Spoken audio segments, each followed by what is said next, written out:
Guns. This is the Jefferson Artillery Unit at Glendale Springs.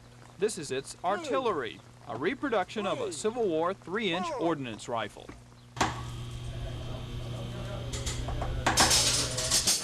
And this is where that rifle, or cannon as you'd probably call it, was put together at the Ash Ordnance Works. We manufacture reproductions of antique artillery. That's Don Long, a college graduate with an English major. He got bored with pounding the books, so he began pounding the metal at a shop in Indiana that made cannon barrels.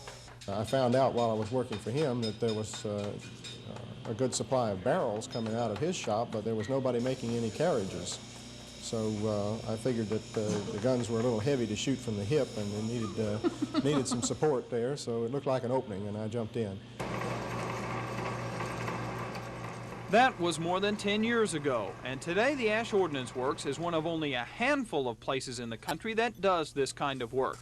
And it is different from most of the others in that every piece of the cannon assembly is built here, starting with the woodwork. The parts that Welch was cutting out a minute ago are blanks for spokes, and the tenon fits up in the holes in the felloe of the wheel, like that. The wheel, when it's assembled, the spoke is driven into the hub. And this is the hub right That's here. the hub right there in the center.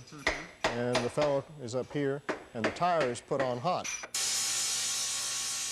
And that tire, which is actually a metal rim, can be put on hot because it was also made here, as are all the metal parts, except for the barrels. They're poured in Indiana.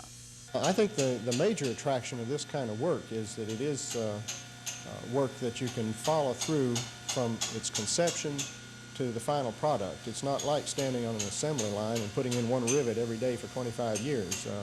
We see something from the raw lumber, literally, until it goes out the door as a finished product. Don loves to work with his hands, but lately his hands have been doing more paperwork than wood and metal work.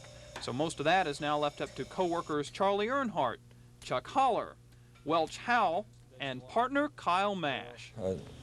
What I like about it is doing the things you love to do and getting paid for. It's part of the history, I guess, that I like about it.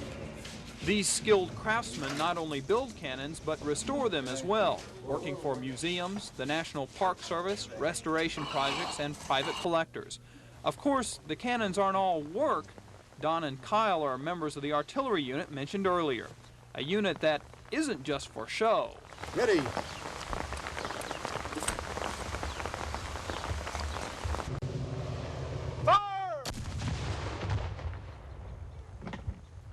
Now that's what you call ending a story with a bang.